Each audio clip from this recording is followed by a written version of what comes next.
Hello again, my friends, and you are my friends, and welcome to your Sunday's Talking Town. It's only taken 3 years, but we have started on time for once. I know, rejoicing up and down the world, up and down the country, around the globe, in the universe. Talking Town starting on time, one day, Sunday afternoon, the only place to be for Ipswich Town fans to discuss our football club. And we're obviously here to discuss Birmingham 2, Ipswich 2, Harness double since Town Delirious. And I did go Delirious when that equaliser hit the back of the net. How did you feel? Were you there? What was it like? Those are the reasons you do the hard yards, the hard miles, right? That equaliser, it makes it all that bit special. And I've seen a video on social media where you got the Birmingham fans shouting, "Get it out," just before Marcus smashes it into the net. I've got to confess, I've watched it probably about 1,000 times. It is a great video. We're here to discuss it. Let us know how you're feeling this Sunday lunchtime. Use the live chat. We'll drop a link normally around the halfway mark of the show. We are live again tomorrow at 8 p.m. So if you don't get on today's show, you're more than welcome to come on the show tomorrow. But please get active. Phil Blundell, the crowd went mental. I imagine there was limbs, as they call it, in the away section. Norwich also not having a great afternoon, which, you know, is great to see Norwich losing, but equally, you know, we don't want their manager getting sacked just yet, do we? He's doing a fine job. I tell you. Robert Holmes, afternoon all, enjoying my lunchtime viewing so far on Sky, obviously referencing to the Norwich. Being Frank Ipswich Town, the Norwich are 3-0 down, but they do have an extra man, so watch this space. Love it. Get your thoughts, get your feelings in to us here. We'll get as many as we can onto the screen. We'll go through as many as we can on the show. As you can see with my name, we are only 63 now away from hitting 5,000, the magical 5,000. Can you get us there? Whenever you're watching this, whether it's live or on catch up, if you've not yet done so, please hit that subscribe button. Let's hit 5,000 as soon as we possibly can. I did set an ambitious target, and I knew it was over ambitious, but I did set a 6,500 subscribers by Norwich. We're not probably going to reach that, but we never know with your wonderful support, as you have always done here at Talking Town. You're the reason why we're here, the reason why we've gotten as far as we've gotten and done the things we've got. So let's get to 5,000 and let's go from there. I'm going to kick off with some 3-word reviews. Tom Diaper on Facebook, Harness on Point, Jason Paul on. These are all on Facebook or Instagram because I'm going to use the Twitter ones tomorrow as talking points. So if you've not yet done so, find us on Twitter, or X it is now called, Talking Town, #ITFC. Find us on Instagram, Facebook. Get your 3-word reviews in and we'll possibly be using them as talking points. Jason Paul, easy 1 point. Ian Claydon, unbeatable. Steve Wright on Facebook, game-changing substitutions. Dave Morrow on Facebook, smash and grab. And it did feel a little bit like a smash and grab, but they're sometimes the best away days, right? Where you're not been at the best and you still walk away with something.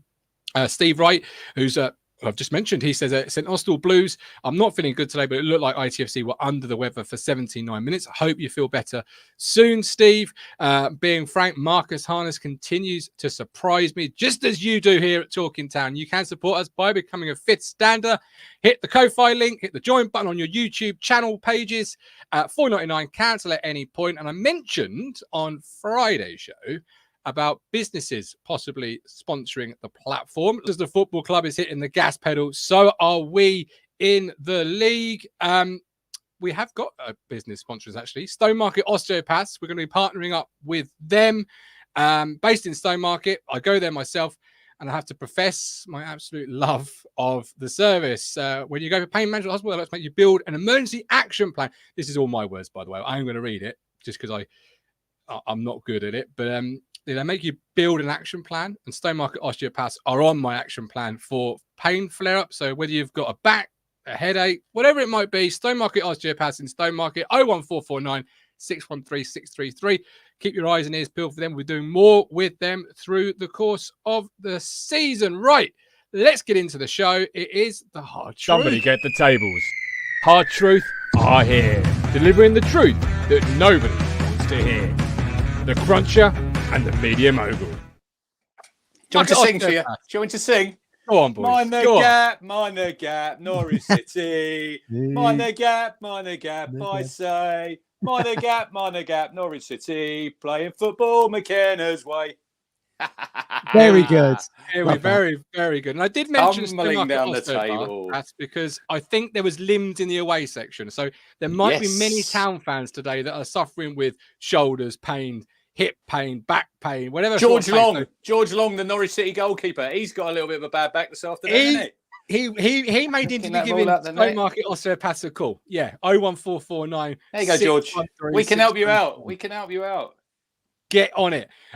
John says, very disappointed by how many people were leaving 15 minutes before the game ended. My boy wanted to go yesterday, but couldn't because not enough points. He would have stayed put. Didn't see many leaving myself. No. Richard Chandler, Norwich are awful. Sutton saying the players are giving up and love that. Oh, well, I don't care. We're here talking about Ipswich Town 2-2. Does he still do 606 and stuff? Right? Yes. He's still on 606. Are you planning one of your phone calls to Possibly very soon. I might be ringing up Mr. Sutton. There's history there. Get involved. Get involved. You've got to love it. Absolutely. Look, where do you want to start with it? Because do you want to start with the first 80 minutes of just how poor Town were? And yes, you've got to give credit to Birmingham. The opposition, their game plan was spot on. Everything about them was spot on for 80. Or do you want to start with the last 10? Do you want to start with the good or do you want to start with the bad? I mean, you got to start with the bad, don't you? Because let's start with the bad. To get to the bad, you go through the bad. You got to get that out of the way, haven't we, Matt? And then we can get to the good later. We've gone through enough bad in our life to get exactly. To it. But what was it then, Rich? You were there. Was it Birmingham's tactics and plan? Is it now that's the way to play against McKenna's Ipswich? Well, I think if you see, I think Cardiff done that a little bit against Town when they come down and they were 2-0 up. And you do have to give the opposition credit. You do sometimes. You know, you're going away to Birmingham. We had Kieran on, didn't we, on Friday? Yeah, I think we did speak, Matt, about obviously the first 20 minutes was key. You know, they started really well, and then they get that goal, don't they, after 14 minutes, which they probably deserved at the time. You know, because bit spawny, though, weren't it? Yeah, but that's how it goes. That's how it goes. You know, you do need a little bit of luck in football, and they made their luck by starting so well that they were all over us, weren't they? Swarming all over us. We couldn't really get our football going. Yeah, but after that, they did run out of gas. And if you listen to Wayne Rooney's interview, it's quite interesting what he says about the subs. He's quite critical of some of their subs. He don't like name them, Matt, but he says they didn't have the impact when they came on, which ours did. But I think they will get better, Birmingham. I think obviously that's only their fourth game in, and it's a little bit like when we went to Huddersfield. You know, it's early days, and sometimes is it a good time to play these teams? Well, yesterday probably we didn't start well, we finished well, but look, you have to give them credit. They make a lot of noise there. I know they got half the stand shut along that side, but they do. They really get behind them, and obviously Stansfield gets the goal early, and then you're thinking, here we go. They've got makings of a good team there, I think. I mean, I still find it bizarre that they've got rid of Eustace when they're in the playoffs to bring Rooney in. And here they are still 4 games down the line and they haven't picked up 3 points yet.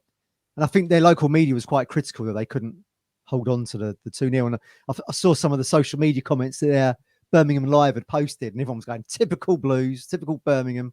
This is what we do. But I think he was good. The Kieran told us about the Japanese guy, didn't he? Yeah, very diminutive, Matt. Yeah, he'd fit in quite nicely in with us, I think. But they've got the makings of a good team there, I think. And as we've said before, could be a good point at the end of the day. At least we 1 point better off than what we was at kickoff. So that's the one positive, especially when you're 2 down in difficult weather conditions. Yeah, it was grim. Looks like their floodlights weren't very good. Let's put the brightness up on my laptop. I thought their floodlights were right. If we want to talk about floodlights, we could talk about the Bristol City floodlights the other week because I thought they were really, really dim. But they had some good players. Like Ethan Laird was good. Gov, I thought he was good, and then he obviously got injured. He went off. Stansfield, we've spoke about before. Is it Bacuna? The guy with the blondie? Bacuna. Yeah, he was a good player. So look, they've got some good players, but we managed to. So have we. yeah, exactly. Yeah, I thought yesterday. Yeah. I thought Bakuna was really good. Really gave us a tough time down the left side. And Harry came in for Brandon. Brandon's not well, I've heard. We believe. I don't know what Got he a did say that. virus. He's got a virus. So they don't know whether or not he'll be fit for Tuesday yet. I suppose you keep him away from the group, as Kieran would say. Yeah. Well, you have to, I guess. But in Yeah. terms of, like Harry Clark, obviously midweek was, I'm not going to use the S word. I don't like it. I think you can criticize a player without saying you're making somebody, the S word. But he wasn't roundly applauded midweek. Started yesterday. How did you see his performance yesterday, Rich, in terms of dealing with Bakuna and co? I think if you go on social media, there always has to be a scapegoat with Town. And it seems at the minute... There it is. It's Harry Clark. No, it does. Honestly, it does. Yeah. Now, we didn't play well yesterday, right? People saying, oh, he didn't play well. Hang on.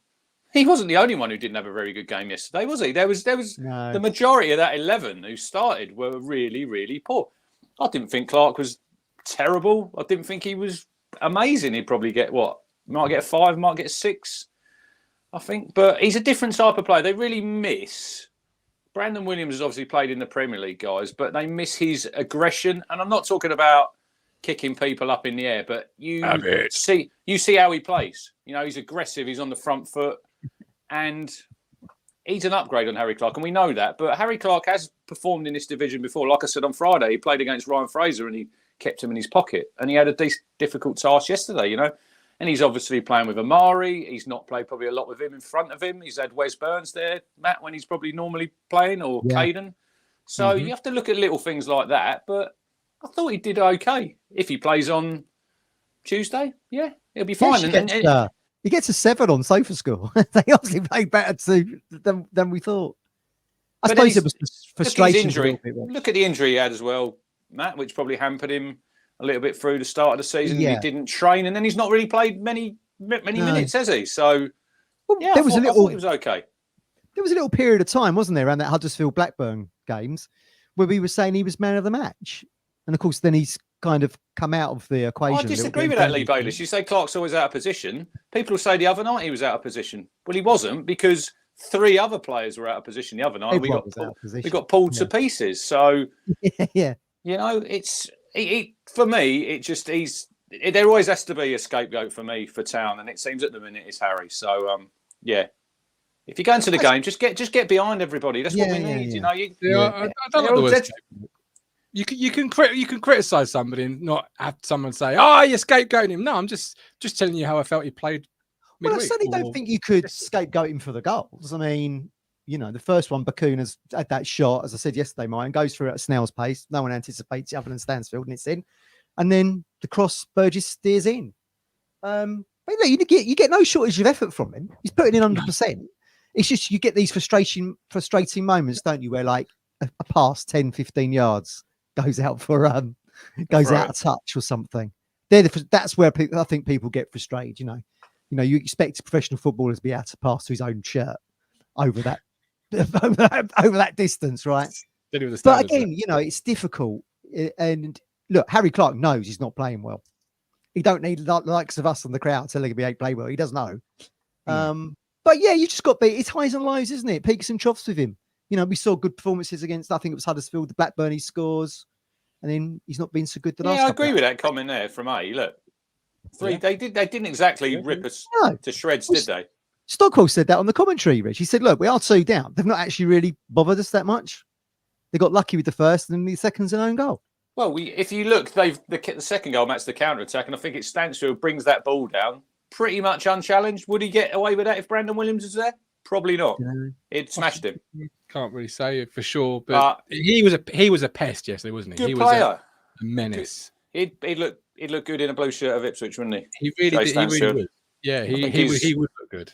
He is a good player. I think that was his 5th goal of the season. He was alive there, weren't he, Matt? In the penalty area, when everyone else, they sort of, I wouldn't say they hesitated, but you see the shot, he sort of mishit it, and he's just Johnny on the spot, and he's took it well.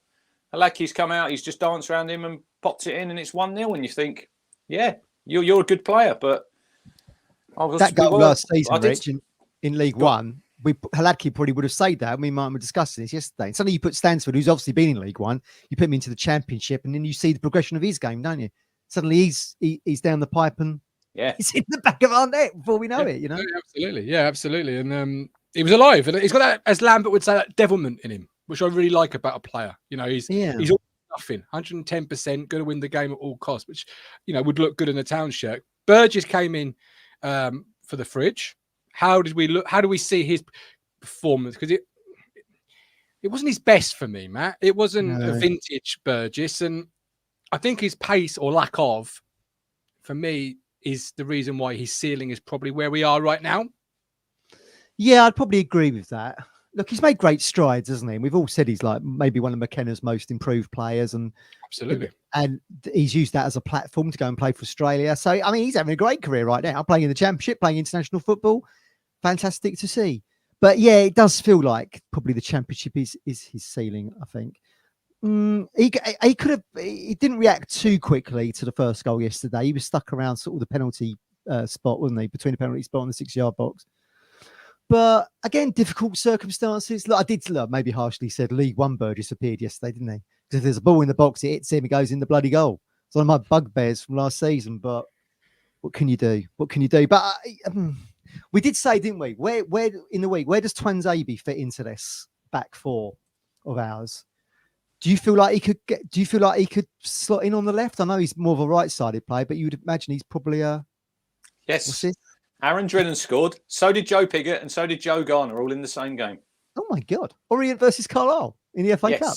3-1 to the O's. There you go. Town strikers eventually score, just not for playing for Town. Yeah.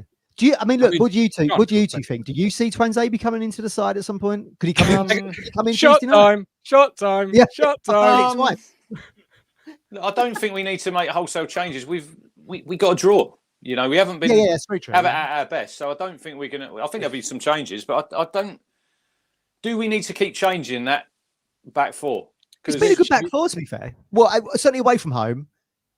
I mean, we have conceded a lot at Pullman Road, but I think that's probably more of our front foot play, isn't it? Has left us exposed a little bit. If you went by Twitter during the game yesterday, I think you'd be making 11 wholesale changes come Tuesday. But you can only react to what you see in front of you in defence of people who post through the game, and it wasn't great. We mentioned the back four there. Do you make wholesale changes? When does Axel come in? Yesterday, and I know I'm sounding like a broken record, but yesterday really was a case of when will Jack Taylor start to really supplement the two in midfield and give them, I wouldn't say a breather, but yesterday, Rich, the midfield wasn't its greatest performance. No. It wasn't vintage Massimo, was it? Morsey and Massimo. It was a little bit slow. I thought Luongo was pretty anonymous yesterday. Yeah, I thought it was one of his poorest games that he's had in the Town shirt. And he's not had many because you know the stats since he's been here, he's hardly lost a game. So you have chased Jack Taylor, and you have said it before. Yeah, there you go. You did say it before, Gov, that we have chased Jack Taylor, for 2 transfer windows, and we've obviously bought him in for a reason. And there does have to come a time when you have to give him not just the odd game here and there. You do have to give him more 3-4 games to see what he can bring to the team. You have to. You have to be fair to him, but then you've got to be fair to Luongo as well. He could say, "Well, look, I've played well," but I don't think as a team. I find it a bit strange to say this. Since we've come back from the international break, guys, we look a bit tired. And I think that's a really strange thing to say, a bit leggy. I don't know why. It probably didn't help that game was cancelled at Rotherham. We've had the training maybe was upset a little bit, Matt. They had to obviously train on the Saturday. Yeah. I'm not making excuses, but we do look a little bit leggy. And the levels that we had before that break, I don't think we've reached them, Gov, at the minute. And look, we've still taken 7 points from 9, which is... We're all happy with that, and if we get that win at Rotherham, hopefully on Tuesday, that'll be like 4 points in the week from 2. Yeah, I'd say 2 difficult away games because you only have to see yesterday. It's Birmingham away, and a lot of people will say, well, yeah, but they've not won under Rooney, but there's still hard places to go, and if you're not on it, whereas last season you get away with it, won't you? Because the teams are not so good, but all these teams have got some players that they're going to hurt you, Matt. When you switch off at them moments, and if you're not quite at the races, And we've always said you that, know, yeah. like Stansfield yesterday, like you said, in League One, that's probably not a goal. But you go up that level, and if you have that little split second, you switch off, you lose concentration, it's in the net and it's 1-0. So I think Tuesday, for me, we really need to start 20 minutes, start really well, because you never know, do you? You go to Rotherham get a goal ahead. You could have the same sort of what happened yesterday. But we do have to look at the way we finish games, because we always finish games strong, and we're fit, aren't we? And that was the thing.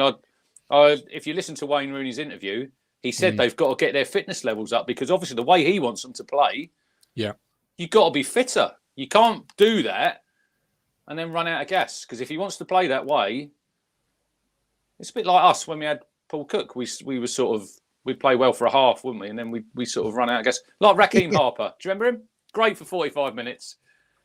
And then Rolls Royce. Puff, wasn't he? Yeah, the Rolls Royce that run out of petrol. Rolls Where Royce is he now? driveway. Is he at Exeter? Is he at Exeter now? Burton. Oh, he's at Burton Albion, is he? Yeah. Good Down luck there. to him. Raheem the Dream. I think what the problem was yesterday, and you talk about, it's expectation, isn't it? Because you feel like, we're going to Birmingham. They've not done anything under Rooney yet. But at some point, it will turn for them, because they're a work in progress with a new manager, with a new style of play. Yeah.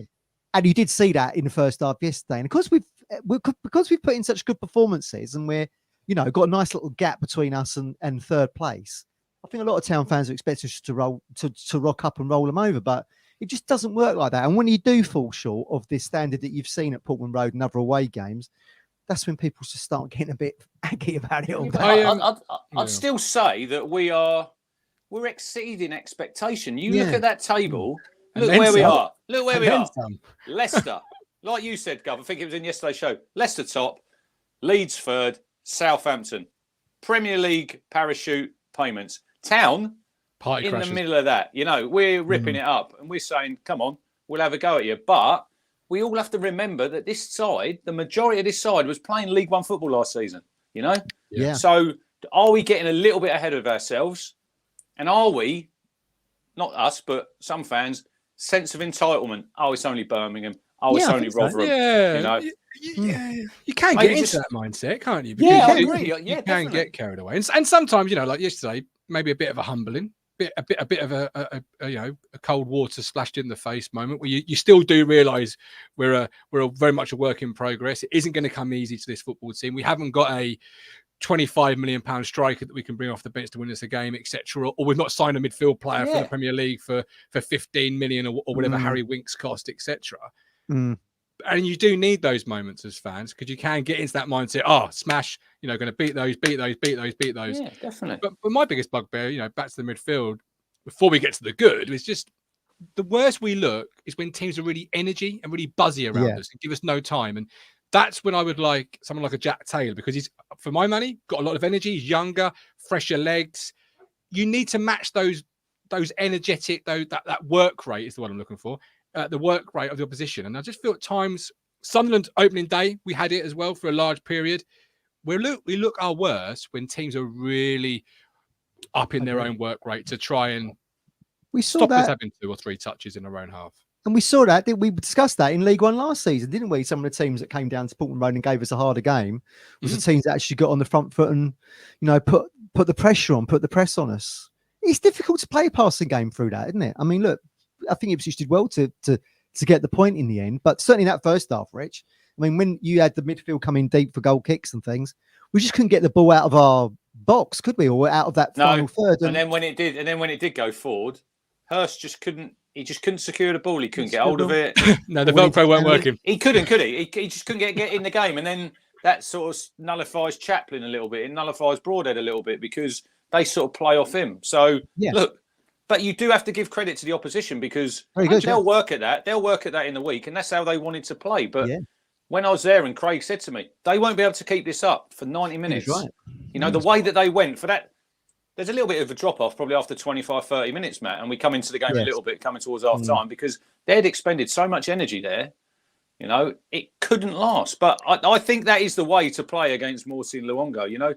Get amongst them. Don't give them time on the ball, Make them work.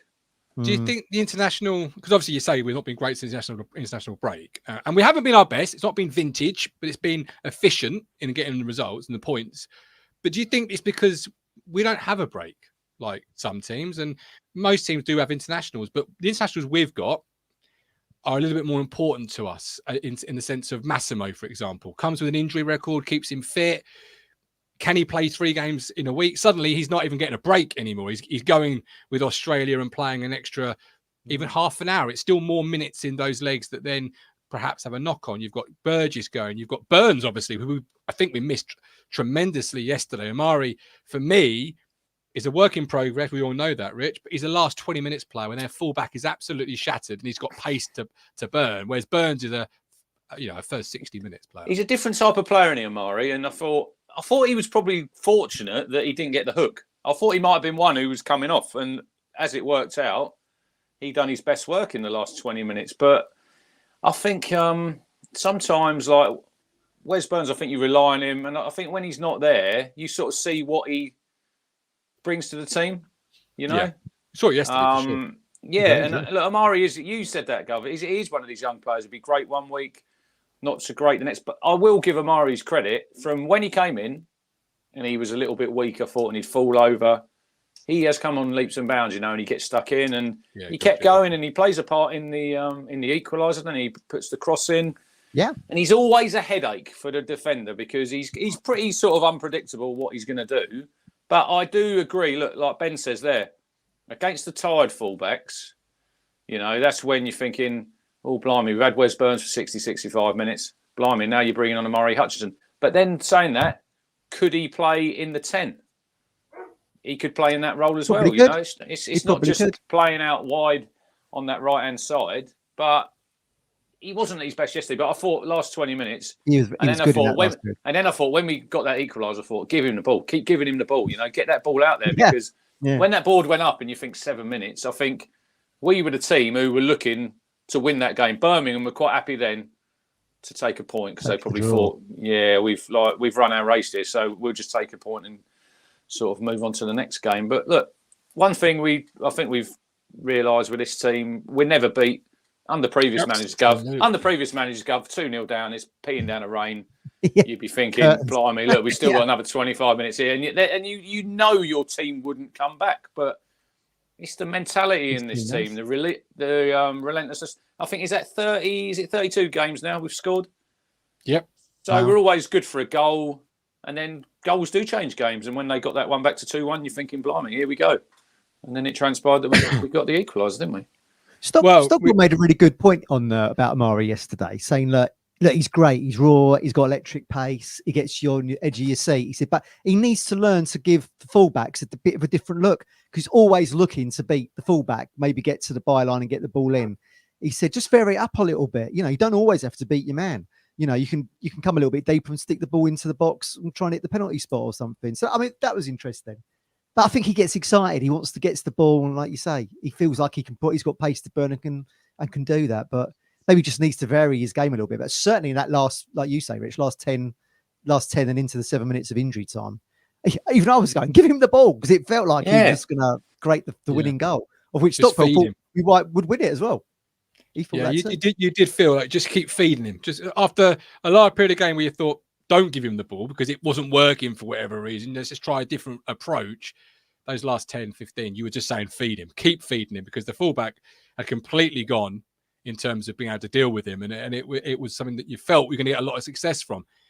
Marcus Harness, we've gone 29 minutes. We've got people waiting. We'll bring him in just a second. We've gone 29 minutes without talking about the man, the myth, the legend. I want to kick it off by something I saw on social media before we went live. Marcus Harness himself has quote tweeted saying, this is the favorite thing I've ever read about myself. It comes from a Twitter user called Sam Jolly, who I don't know, but he writes, Harness, the poise of an apex predator with the eyes of a kindly woodland creature. It's a devastating combination. Which is just poetry in motion. What a compliment. So, what a compliment. Absolutely beautiful. Marcus says the best thing I've ever read. I can see why. But how good was the apex predator with the eyes of a kindly woodland creature yesterday? Isn't it funny though, Matt? I remember when he played at Cheltenham away last season when Broad had missed out and he didn't have the greatest game and he missed quite a good chance. And this is the life of a professional footballer, you know. Oh, he's not good enough, you know. And there was people saying, "Why are we letting Kyle Edwards go? We should keep Kyle Edwards. We should let Marcus Arnott go." And yes, he's got back to sort of the level when he came in last season. You know, when he scored away at Burton, he scored against Portsmouth. Then he had the injury, didn't he? And then he was a bit part player there towards the end because obviously we'd signed Nathan Broadhead. But you think yesterday he had 9 touches. That was all he had, Matt. 9 touches of the ball. That's all he had. You've got a trick. Yeah. Yeah, it was great to see again, wasn't it? We were talking, obviously, we spoke about him in the show yesterday, didn't we? And, you know, we were fans of him when he first joined. You got his name on the back of one of his shirts, didn't you, Rich? And then he gets the injury, and he gets that injury, and Broadhead's now in the side. And I don't know, maybe we just got our heads turned a little bit. And, you know, I keep saying last season, I always thought Ladapo, Chaplin, Harness were the first 3 names on my team sheet. Yeah. And then Broadhead comes in, he scores the goal against Sheffield Wednesday, the free kick and everything. It's kind of like, Marcus who? And you correctly say, he plays in that first half against Cheltenham. He got hooked at half time, didn't he? I think. Yeah, he brought Kyle Edwards on, didn't he? Yeah. Yeah, and then Edwards came on, didn't he? And we were like, kind of, is he going to come to the Championship with us? Probably not. But I mean, bloody hell. He's looking electric off the bench. And Brenner interviewed him on the radio last night, just after you'd been on, Rich. And yeah, I did. You know, he's a chilled character. I said to you yesterday, didn't I? Whenever he comes on or when he's involved, he always just seems to be on the periphery of things. Like I say, he's almost like he's in his own world, in his own space, and he just ghosts it. Like you say, 9 touches, scores bloody 2 goals. Oh, he's great second as well, though. By the way, great second. Watches it volley. all the way. There's a clip this morning talking about volleys. There's a clip. It was doing the rounds on social this morning ago about when he was at Portsmouth in the warm up. I don't know if you've seen it. No. When you know they have them shooting drills and he hits one and it pings off the bar and it comes back to him and he catches it on the volley and literally volleys it in the top corner. And I mean, the goal yesterday, the second goal, that is great technique because that could miss it. He could put it over the bar, gets his head over it and just drills it. Then he's straight in that bottom corner. And I mean, beyond that goal, you think, get in, you know, we were absolutely drenched. We were soaked. And it made it all worthwhile, you know, when he drilled it in there and he'd done he's good for a knee slide. Good knee slide. Loves a knee slide. Good conditions for that, wasn't it? And you think now, that's what, 4 goals, Gov, I think he's got this season. He's got 3 in his last 2. He has to be close to a start. He has to be because he can do only so much. You know, when he's coming off the bench and he's giving Kieran a headache now, I think. Yeah. Massive, big time. Headache. But where does he come in though? Where would you come in? Does he come in the 10 instead of Chaplin? Well, he could play. He could play. He could play instead of Broadhead. He could play instead of Chaplin.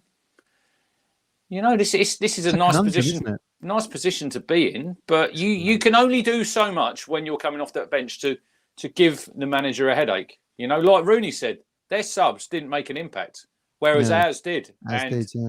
Scarlett. I thought he was fantastic when he came on yesterday. I've given him a bit of stick on here after Bristol City. But I think I listened to Kieran, what he said. They've been working on him playing in them sort of wide sort of striker roles. I think, Gov. Yep. So he's not a striker. Well, I'm not saying he's not saying that's where he's going to play him, but they obviously, Kieran likes people to be adaptable, doesn't he?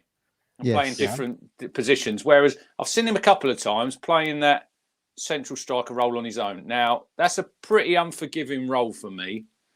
Because Hurst does it well. He didn't have his best game yesterday, and Dane's only a young lad, and he's still learning, isn't he? But I think if you look at him yesterday, look at the bit of skill, Matt, that he does for the cross for the first goal, and he plays a big role in that second.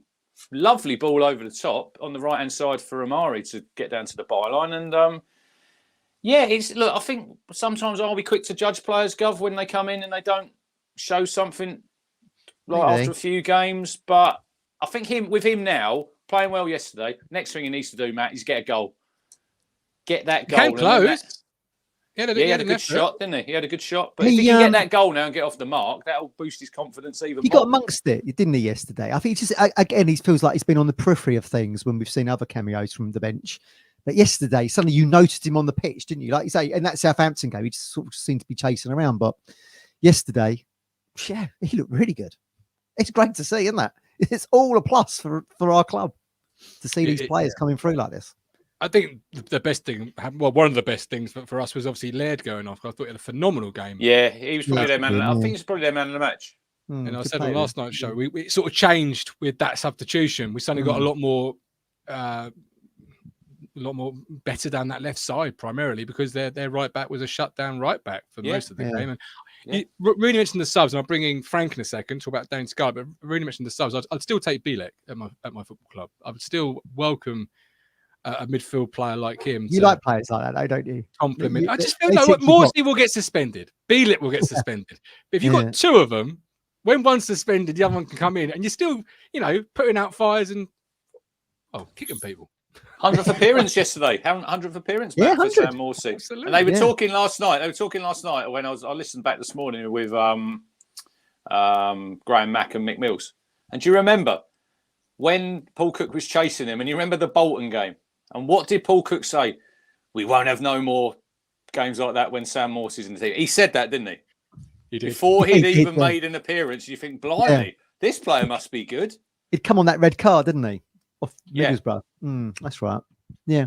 Yeah, that was funny, that conversation on there. Also, Harness was very nervous around the firework explosions around St Andrews, because every time Brennan was interviewing last night, he'd go, what's that? He is a woodland creature, as Sam said. Yeah, exactly. He was on edge. Piercing blue eyes. Love Marcus Harness. Let's bring in Frank. Frank, you mentioned Dane Scarlett in the private chat backstage. So, did he give you wrong yesterday, Dane Scarlett? He pleasantly surprised me, put it that way. I'd been critical, as Rich has been recently, about him. I hadn't seen anything to convince me that he was the kind of player that Ipswich especially needed, but he showed a real attributes yesterday, I thought, and although I refrained from going on to Radio Suffolk, if I had have done, I would have mentioned him, because he was good. He was good when he came on. He impacted our performance. And you look at that game yesterday, it was 67% possession for Ipswich, which is quite surprising, because in the first half, I think Birmingham had more possession. But we had 17 shots, 7 on targets, 8 corners to 7 by Birmingham, and the only thing that we had... we had more of everything, even fouls, 11 to 9. So it was a good recovery. I think the conditions influenced things yesterday, if I'm brutally honest. I think it does level games out against more technically gifted players when you've got conditions like that, because they were appalling, weren't they? The conditions were terrible. I mean, it was almost pitch black when I was watching it one stage. I thought, do they have any floodlights there? So I think we did well to get a draw, and my wife got it right. She said 2-2, as she always does. She always does a Desmond, and she got it. And I said, damn the woman, because I was hoping that we would get 3 points yet. I think we all expected it, and maybe expected too much. Great expectations, and the end product of which was, we're all happy now when we were 2-0 down with 10 minutes to go.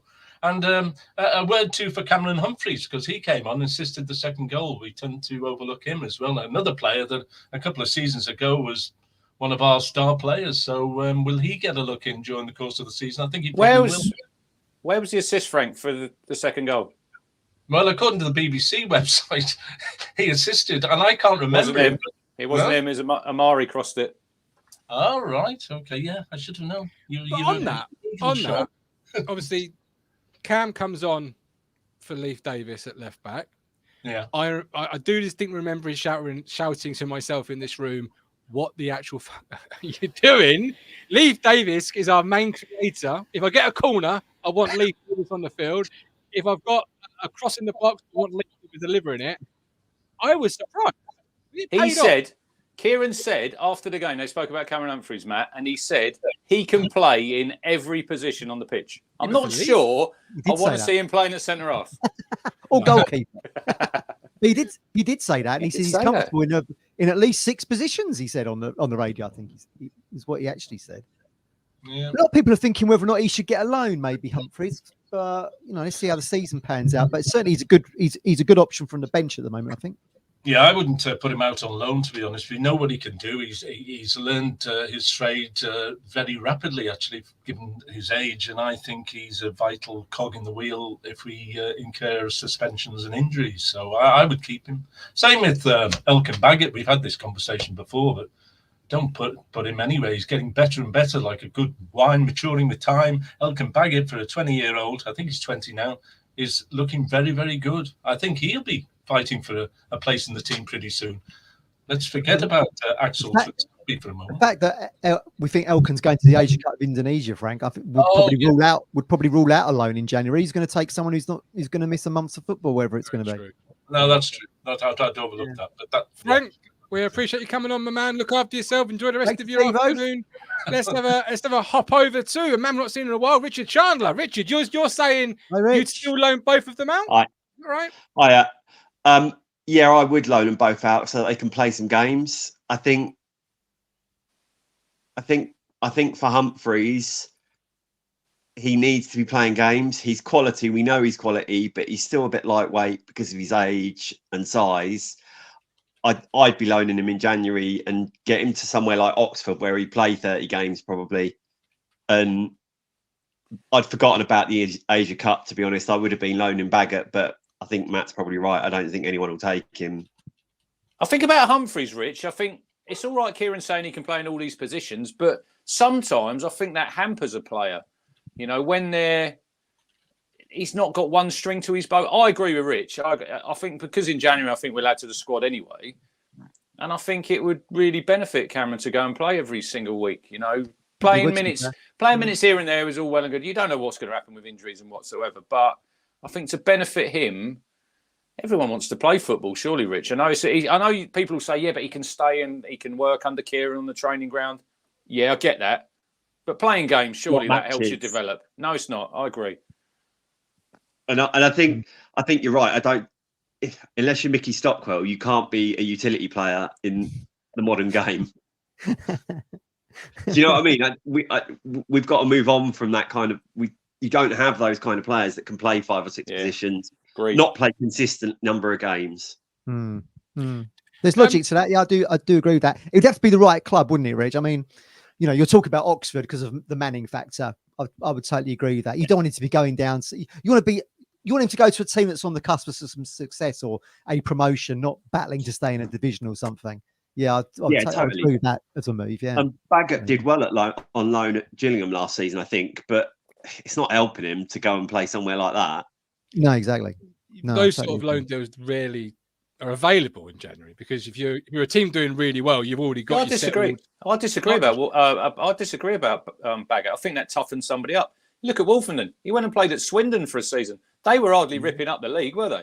No, that's true. Let's talk about Swindon yesterday. Did you see the game yesterday? Yes. 7-4. I've got to admit here, everybody, when I try and turn me fiver into a 30 quid, they were on my acca. They were bloody 7-0 down at one point. Yes, they scored. Yeah, they scored 4 goals late on, made it look a bit more respectable. But ruined it, Rich. Anyway, ruined it for me. The best thing yesterday about the FA Cup, Rich, did you see Lee Martin scored the winner for Ramsgate? Lee Martin! Ramsgate! I didn't know he was even still playing, to be honest. Into the second round for the first time in their history. Big up the Ramsgate. Before I let you go, Rich, I want to grab your thoughts here because I think I may have missed something yesterday because Jamie says, I just tuned in. That was a penalty for me and that would have changed the game in our favour. What has Jamie seen, lads, that I don't know. Have forgotten? I didn't see a penalty for us. No. Jamie, give us some more context, my friend. What? All right, we're going to an easy one. Joe, who says, my name is Joe. I'm a big fan of your videos and I'm a big Birmingham fan. Smash the subscribe button, please, Joe. Come on. Hit the button. Welcome. What do you think of Rooney so far? Richard Chandler, last question to you for that one. I think he's doing the right things. He wants to play football the right way. If they try and press that way against a lot of teams in this division, they'll win. Yeah, I agree. Yeah, they're just not fit enough yet, and he knows that. Yeah. And Stansfield played first. His Stansfield's first start for him yesterday, and Stansfield's a quality player in this division. Yeah. Matt Stanley says handball and Morsey fell. That was never a handball. It was. I mean, the Laird literally can't do anything about where his hand is. It's by his side. This is the most natural position he could get it in. I mean, short of not. Having said that, VAR gives it next season. Oh, VAR don't know what it's given. VAR don't know what it's given. We've got to come next year if we get promoted. I mean, Jesus Christ. I think Rooney's going to be a good manager. He's played under Alex Ferguson. He's been in the Man United bubble. Ditto McKenna. I think when he joined DC United, I watched a video where he kind of introduced himself to the club and the players and what he expected from them. And he spoke really well. So I think he's going to be. I think he'll be a decent manager. I like his look as well, Rich. He's got the hat, the big bench coat. Rooney Pulis. He's got to wear the hat. He's got to wear the hat. Big beard. I don't understand where that's coming from. Big beard. He's not got a great barnet. He's not got a great head of hair, has he, Rich? A bit like you. Oh, easy. I don't think I haven't got the kind of money to go and do a transplant like he can. Rich, hey, Rich, before you go, did you see the Arsenal under-18s game got cancelled yesterday? Did everybody see this? It went to Bournemouth. So they were playing on the South Coast. They were playing at Brighton. So I'm not sure how the driver, Brighton and Bournemouth both on the South Coast, so they're 90 miles apart. He's rocked up at Bournemouth. Did you see the steward at Bournemouth going, no, not here? What is going on? Well, Jack Wilshere is the manager for them, isn't he? And he played at Bournemouth. So, I mean, you'd imagine he would have known. I see a little rumour the other day that Norwich City could be in for him. Jack Wilshere. If Wagner gets... As a player? What, to play? No, to manage Join them. the Dad's Army. He fits the Dad's Army model, didn't he? Let's be honest. Wagner gets the push. Be honest. They got a goal back. They got a goal back anyway. 3-1. Oh, celebration. Hey, Wild don't sack him scenes. Carrow Road. As they Don't score sack a him goal before there. December. Anyway, Rich, Can we they love keep you. him till after we beat them? Exactly. Absolutely. Yeah. Rich, thanks for coming on, my man. Look after yourself. Hi, Rich. See you, We mate. mentioned Velcro earlier in the show. Phil Blundell, you say you want about George Hurst. He's on your mind. He's always on mine. Yeah, I think it just came to my mind when Joe mentioned it. You know, I think there was a shove or a barge on George Hurst just as he was charging into the penalty area. Oh, there was that. Yeah, I in the remember second that. half. Yeah, I think that's probably what it means.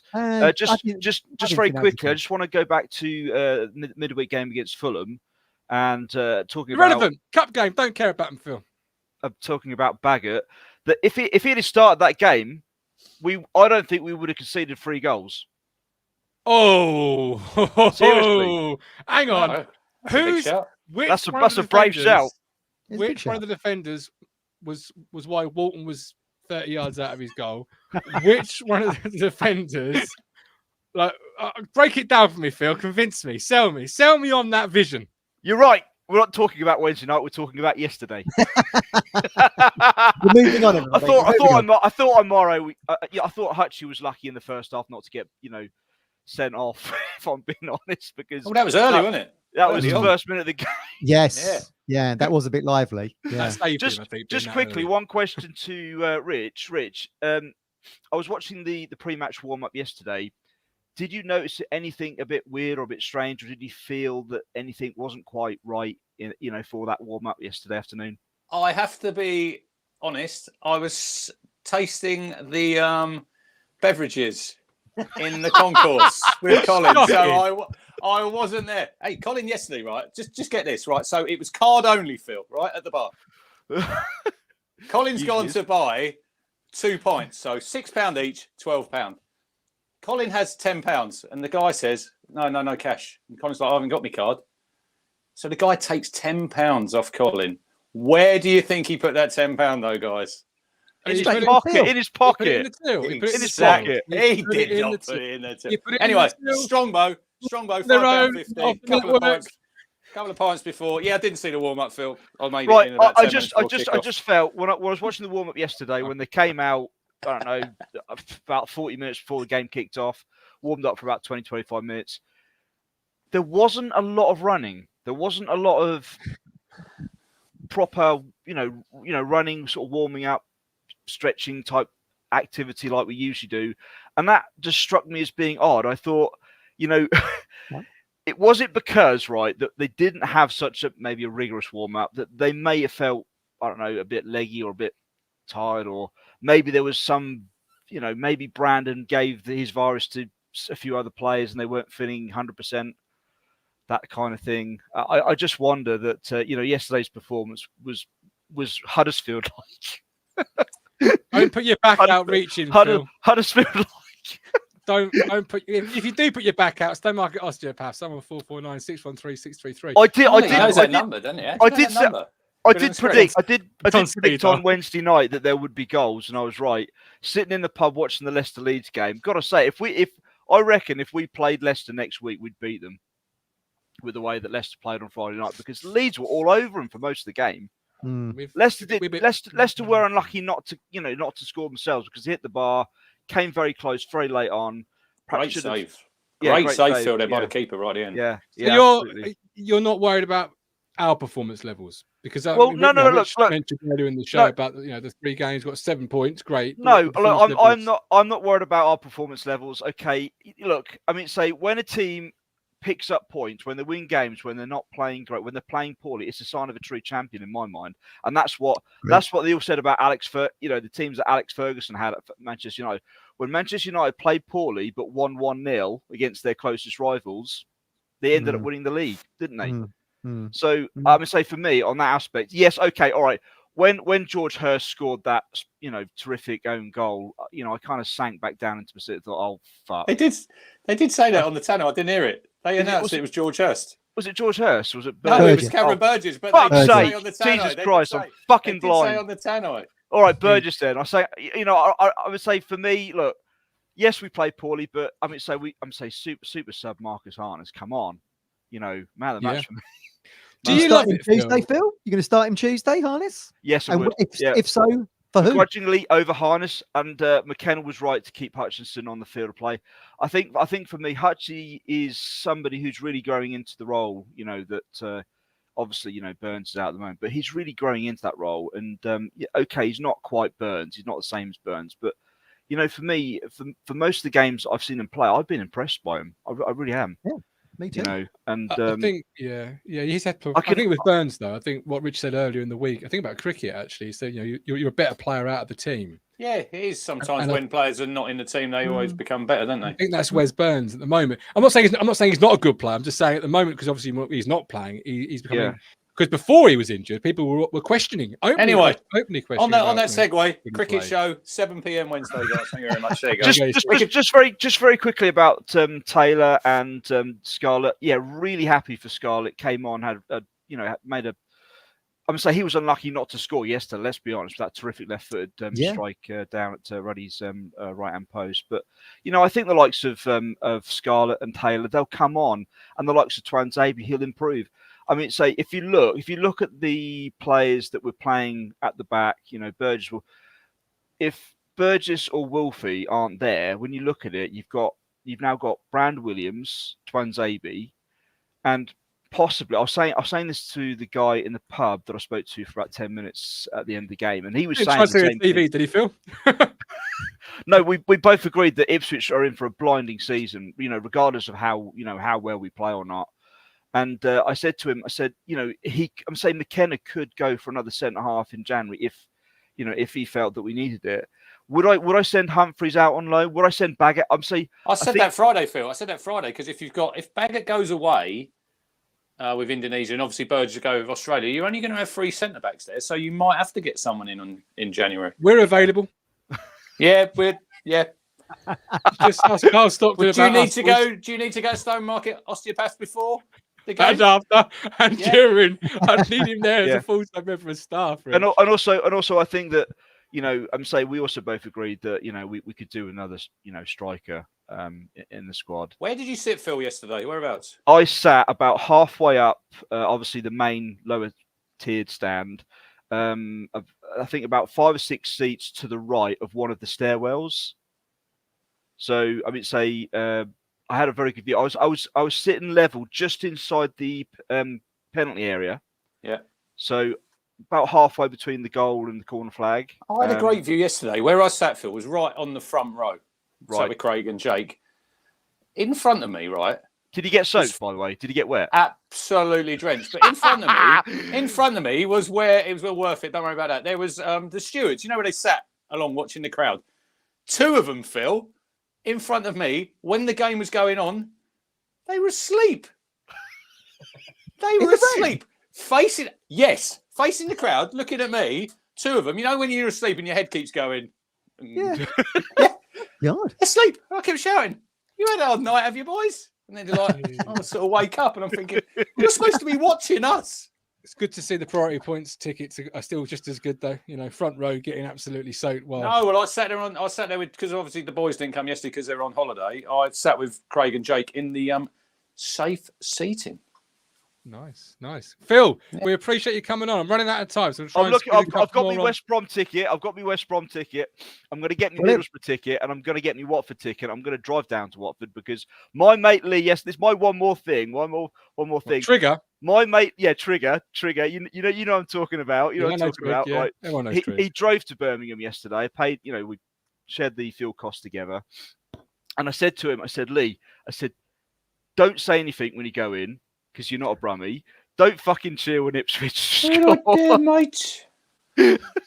Because he couldn't get a ticket in the away end because it's all sold out, and he's only got about 6 or 7 priority points. So he got himself a ticket in the home end, and he was saying to me afterwards, he said the guy in front of him was being challenged by the stewards, saying that they didn't think he was a Birmingham fan, and Lee he was saying he was shitting himself. He was really nervous about it, thinking he was going to get chucked out. And we had a plan. He had a plan. If he couldn't have gotten in yesterday, he had a plan. He says, "I'll just go wait in the car for you, Phil," kind of thing. What is this? Ocean's 12, but it's the Birmingham 2. Are you going to Rotherham? Are you going to Rotherham, Phil? You're not going to Rotherham? No. I'm going to West Brom. I'm going to Middlesbrough. I'm going to Watford. Good man, Phil. We love you and we appreciate it. Optimistic Phil. AD knows Trigger. Everyone knows Trigger. I don't know Trigger. Nor do I. Well, you're missing out. You're missing out. Chris Hall sent me a message today saying, "Has your season started to implode?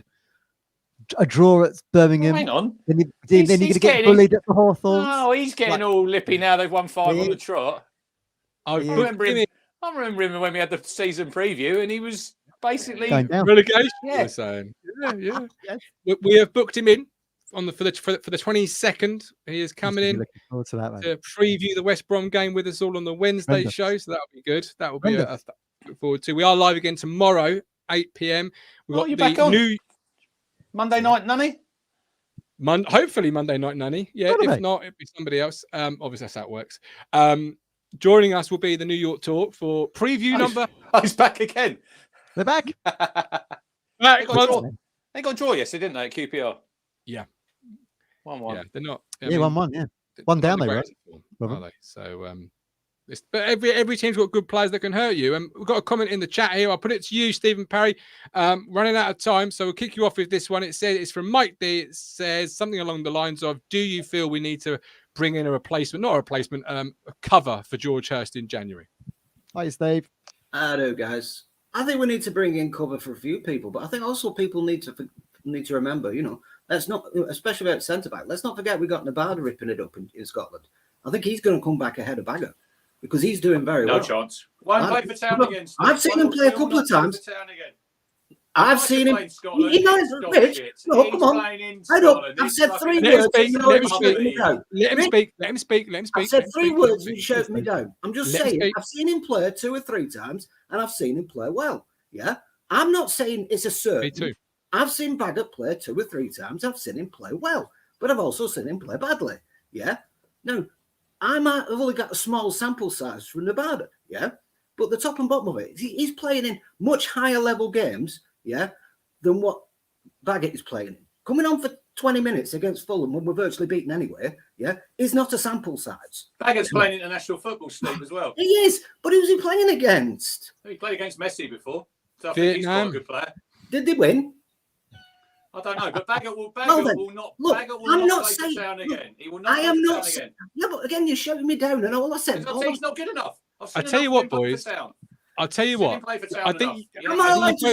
Hang on. I think you both got good points, but I'm really pleased you've brought Baggett up again because I can now put Baggett in the title of this show, and it will go absolutely crazy on YouTube. So I'm delirious to talk about Baggett. All I'm saying is, I'm not saying Baggett will not play for this club. Baggett is a very good prospect. I do think he needs a loan. Yeah.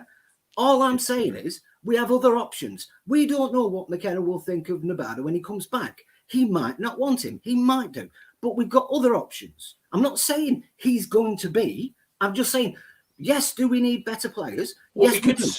Right, Steve. We could also say El Mazzuni could come back then if you're going down that road. Well, we could.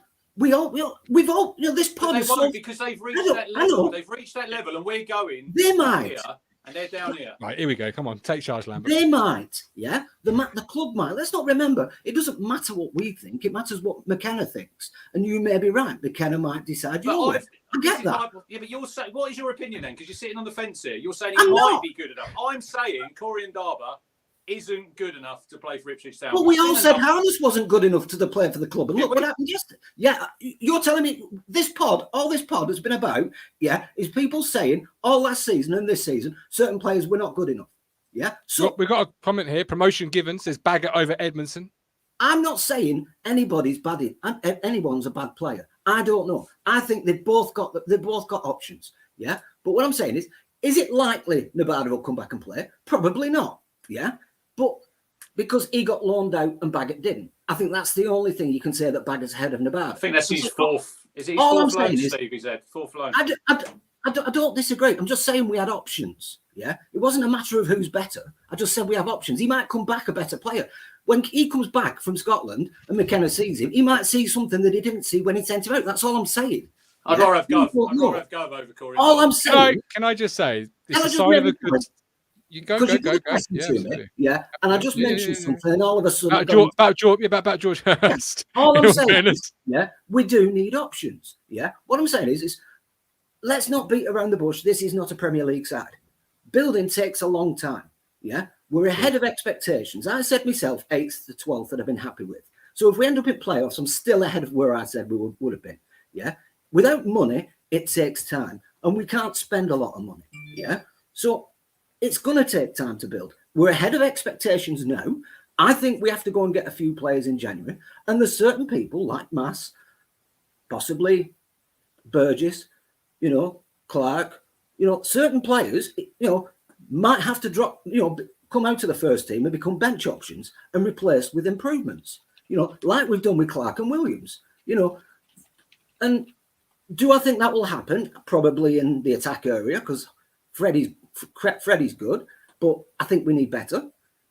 Probably centre midfield, because I think Mass is good, but we need another option. I know Taylor's there, but I know the argument he's not had a run of games, but you've got to show something to have a run of games, and every time he's played, he's been a bit powder puff. I think he will be good, but he needs time. Yeah. And when you're second, you haven't got time. You can't say, let's give him a run of 4 games, then do nothing in them 4 games and say, well, why do we play him? That will destroy his confidence, So we have to give him time. So maybe another centre midfielder, and possibly because of Baggett going Swindon easier, probably another centre back. But that's all probably being sorted out now. I do think there will be extra additions, and probably to replace the ones we've got in the first team. And being second, it'll make it easier to get those players. Because some of the players I think who went to likes of Coventry, and Sheffield United are probably going, well, maybe that would have been a better pick, But they decided they went elsewhere, and now some of them languishing at the bottom of the table. It's now we're more an attractive opposition for players to come to, because we were an unknown quantity to start the season, so players were going, well, I'm not sure about that. Now they're sure. They know how we play, what we play, and how well we can play. And I think that will stand us in good stead for bringing in some players in January. But like I said, it wasn't an argument I wanted to make when I said about Nevada. I just meant him as an option. He's another option. They'll probably look at him and they'll probably disregard him like you did, like you said, Rich. And I get that. Yeah. Can I just pull you up? Can I just pull you up as well? Go on. It's Ndaba, not Nevada. I'm not good with names. I'm lucky if I can pronounce my name, let alone anybody else's. I have sat here for the last 10 minutes. We call him Corey, shall we? All I'm saying work out if it is Nevada or an Ndaba. I've been thinking, what is his name? A lot of these, we've all said this. It's a journey, and everyone doesn't come on the journey. Some of these players are playing way above their level. Yeah, true. You've seen it in the last 2 games. True. I think Burgess is being found out a bit. He was very poor Wednesday. Yeah, God knows what a left centre back was doing in the right hand side of the position. I just don't know what he was there for. Yeah, and it only left Clark. And everyone's blaming Walton for coming. He couldn't do nothing. It was like come or stay. He chose to come. He didn't get it. If he'd have stayed and he'd have scored, they'd have said, "Why didn't he come?" It's one of them lose-lose situations. Yeah, absolutely. Yeah. Whereas if Burgess is where he's supposed to be. The ball doesn't get to it. Simple as that. Very true. You know, Very true. all I'm saying is like we've got players that may need to move on, and maybe their time is up. And I think if Burgess goes with that shot yesterday with his left, with his right, even though it's not his normal foot, it doesn't go anywhere near the goal. He was so insistent on going with his left, and that's what deflected it in because it was in the left-hand side of the goal. So if he goes with his right, it automatically goes. Even if he scuffs it, it goes that way. When he goes with his left, trying to get an expert, you have to be precise with your left foot for get it away from the goal, and he wasn't. And it's a shame because he's been playing so well, but there's them little bits of doubt that's saying he's like at his level, and if he dips a little lower, it causes problems. And we don't need that. We need players who are like, when you dip, you were Burgess's top level is. Yeah. Right now, we've not got that. We've got some players who are playing at their top level, and when they dip, they're showing, like as has been said, League One qualities. And you can't be in the top two and have those players.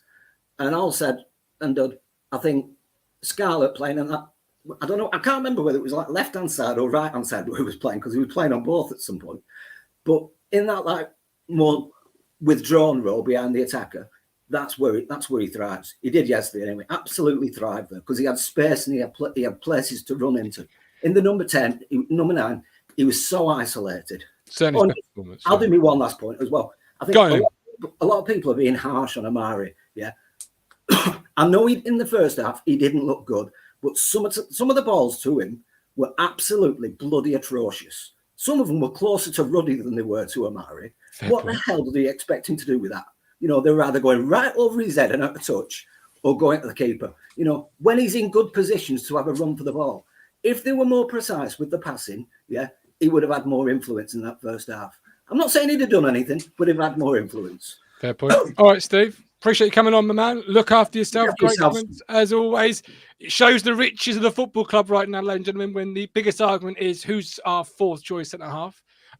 It's great. It's a great place to be in. Not being there many times in the last 3.5 years. Derby's only done 4 games at Kilmarnock, albeit 2 of them were against Celtic and Rangers. He's been injured, hasn't he? Been injured. Injuries. Yeah, obviously played well. I've forgotten about him, to be honest. I mean, it's a good shout from Steve. I mean, it looks like he's on a season loan there, so I don't know if there's a recall, but who knows? We've got a comment here from Tim Reddish. Wish all the best to Kieran Dyer, ex-Ipswich, but now one of the team at Chesterfield's coaches.